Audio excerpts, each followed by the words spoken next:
The Lodge of Lost Souls. Leslie Whitfield, a 28-year-old graphic designer, needed a break from the relentless pace of city life.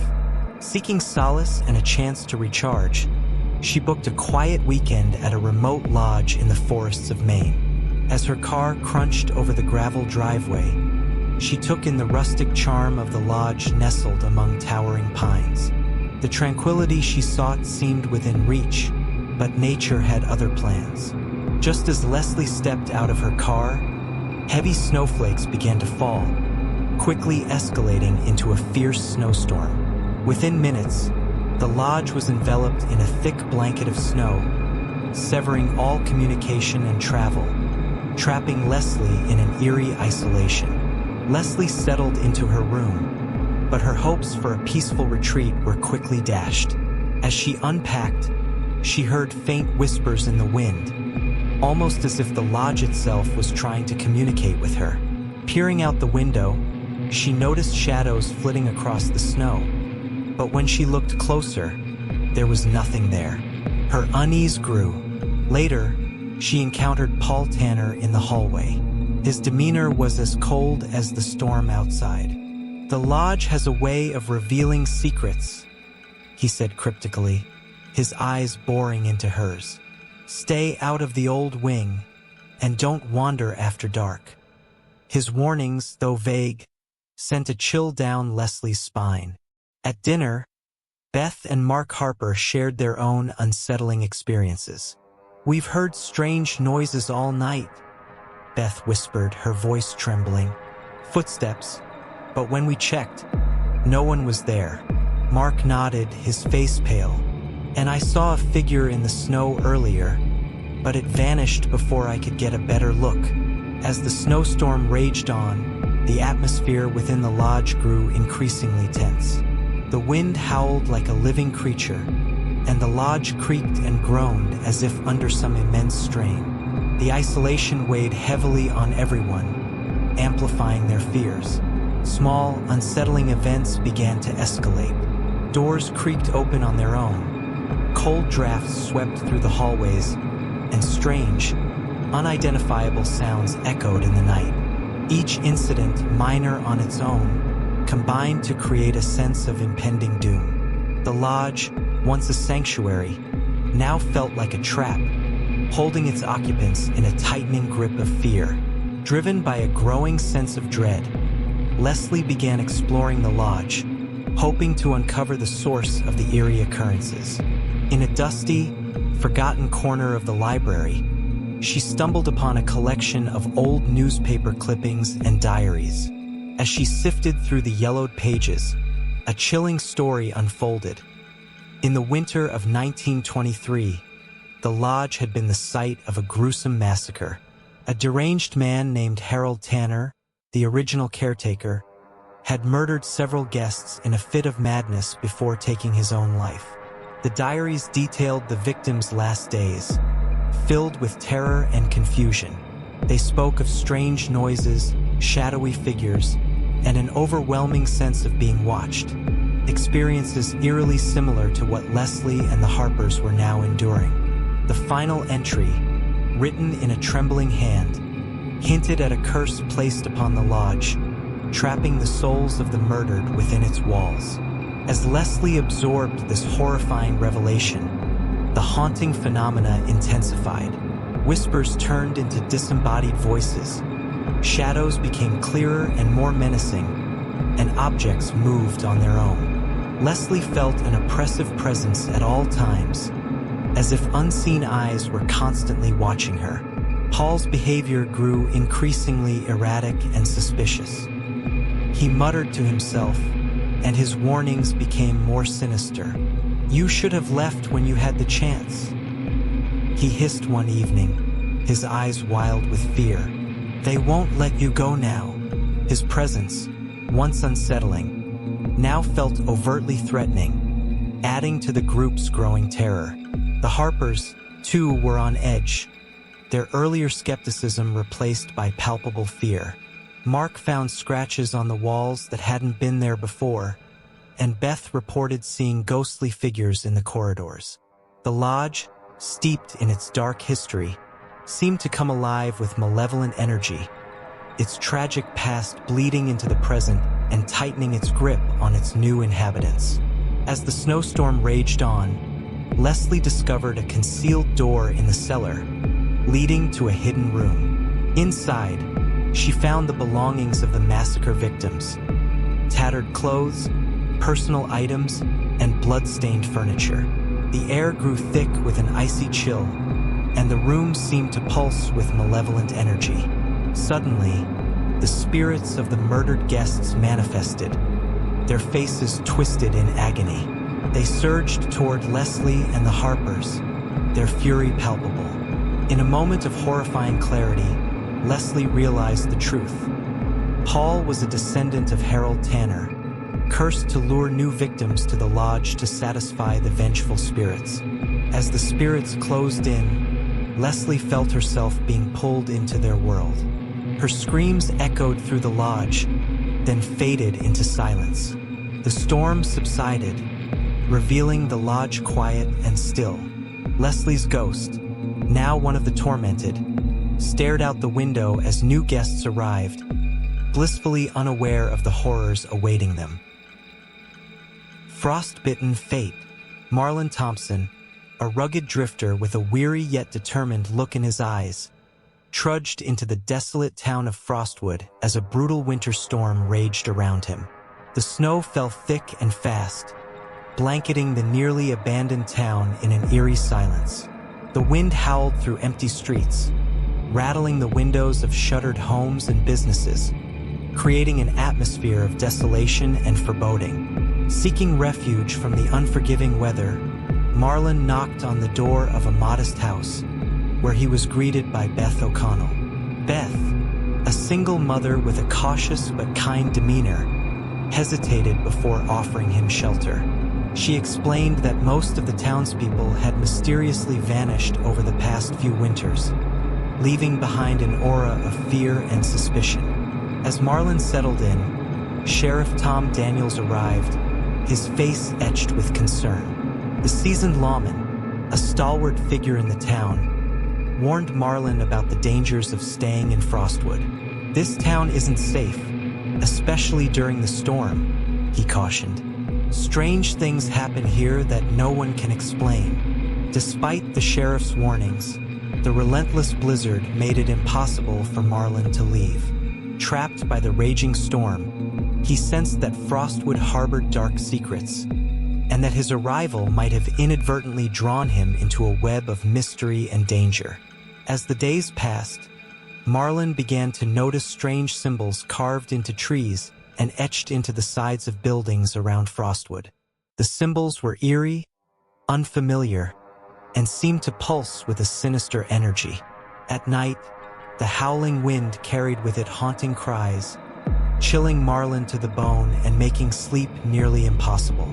One evening, as they sat by the fire, Beth shared unsettling stories of the town's past. "Over the past few winters, people have just vanished," she whispered, her voice trembling. "They'd go out in the storm and never come back. Some say they were taken by something not of this world." Her eyes darted to the windows as if expecting to see a face peering in. Marlon felt a shiver of dread crawl up his spine. Sheriff Daniels, sensing Marlon's unease, provided more details during a routine check-in. "Those symbols you've seen, they're part of the town's dark history," he said grimly. "We've long suspected a dark presence haunting this place. Folks who lived here talked about sightings of a creature, something not human. Whatever it is, it's intelligent and it's hunting us." As the storm intensified, the atmosphere in Frostwood grew increasingly tense. The blizzard showed no signs of letting up, further trapping Marlon in the eerie town. Every gust of wind and creak of the old buildings added to the growing sense of dread. The once simple quest for shelter had turned into a nightmarish stay in a town shrouded in mystery and fear. Marlon's unease was compounded by the strange occurrences that became more frequent. Shadows flitted at the edges of his vision, always gone when he looked directly. Whispers echoed through the empty streets, speaking in a language he couldn't understand but felt in his bones. The townspeople's ominous warnings weighed heavily on him, creating a palpable tension that made every moment feel like a countdown to something terrible. As the days turned into a week, Marlin realized that whatever haunted Frostwood was aware of him. The creature, or whatever it was, seemed to be toying with him, waiting for the perfect moment to strike.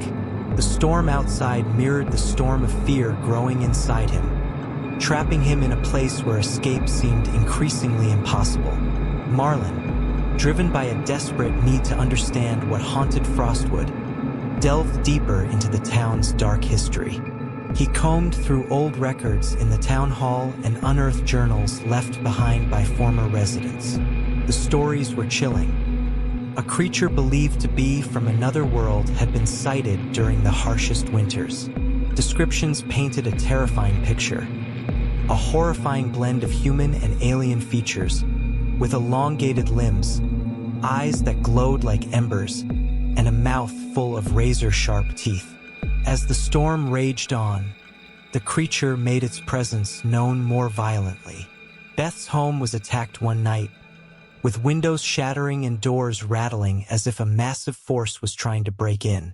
The creature's guttural growls echoed through the house, and for a moment, they saw its silhouette, an unnatural, twisted form lurking just beyond the broken window. Realizing they could no longer wait passively, Marlin, Beth, and Sheriff Daniels decided to prepare for a confrontation. They fortified Beth's home, setting traps and gathering weapons, anything that might give them a chance against the creature. Sheriff Daniels revealed an old shotgun and a few rounds of ammunition, his face grim. "It's not much, but it's better than nothing," he said, loading the weapon with shaking hands. The attacks grew more frequent and brutal. The creature's intelligence and cunning were apparent. It seemed to learn from each encounter, avoiding traps and striking with terrifying precision. Marlin, Beth, and the sheriff realized they were dealing with a predator that was not only powerful but also smart. The sense of danger was palpable, and each passing hour felt like a step closer to their doom. Tension mounted as the trio understood they were running out of time and options. The storm showed no sign of letting up, and their supplies were dwindling. Fear and exhaustion took their toll, but the thought of facing the creature unprepared was even more terrifying. Sheriff Daniels, his eyes dark with fatigue, voiced what they all feared. "We're not just fighting for our lives, we're fighting for our souls. If we don't stop it, it'll keep coming back, winter after winter." As the night approached, the wind howling louder than ever, they knew the final confrontation was imminent. They steeled themselves, knowing that whatever happened next would determine their fate, and possibly the fate of anyone else who might wander into Frostwood in the future. As the storm reached its peak, the creature launched a full-scale attack. The wind howled, and the blizzard became a blinding fury. Marlin, Beth, and Sheriff Daniels huddled together in the fortified house, their breath visible in the freezing air, weapons at the ready. The walls shook with the force of the creature's assault. Windows shattered, and doors splintered. The creature burst through the barricades, a terrifying blend of human and alien features, its eyes glowing with malevolent intelligence. Marlin fired the shotgun, but the creature barely flinched. Sheriff Daniels lunged with a makeshift spear, only to be swatted aside with lethal force. Beth screamed as the creature advanced, her desperate attempts to fend it off proving futile. In the chaos, Marlin fought valiantly but was soon overpowered. The creature's monstrous strength was too much. Beth fell first, her cries echoing in the night. Sheriff Daniels followed, his final stand ending in brutal silence. Marlin, bleeding and battered, found himself alone in the wreckage. The creature closed in on Marlin, its eyes fixed on him with a predatory gaze. Realizing he was the last survivor, Marlon's heart pounded with dread. His screams pierced the howling wind as the creature struck, and then there was silence. The storm subsided, revealing the town of Frostwood, silent and desolate once more. The wind whispered through the empty streets, and the snow covered the signs of the battle. The town awaited its next unfortunate visitors, the cycle of terror ready to begin anew. Snowbound Shadows. Mia Carter, an adventurous journalist with a knack for uncovering mysteries, and her friend Claire Mitchell, a skilled photographer, arrived at the abandoned Alpine Peaks Resort in Colorado. The blizzard raged around them, making the journey treacherous and the resort even more foreboding. As they stepped into the resort's eerie, snow-covered halls, they were struck by its desolate atmosphere, with wind howling through broken windows and shadows dancing in the dim light. They were joined by Lucas Reed, a former employee of the resort, who had reluctantly agreed to guide them. His demeanor was cautious, eyes darting around as if expecting something sinister to emerge. The worsening blizzard quickly trapped them inside, the snow piling up against doors and windows, sealing them in.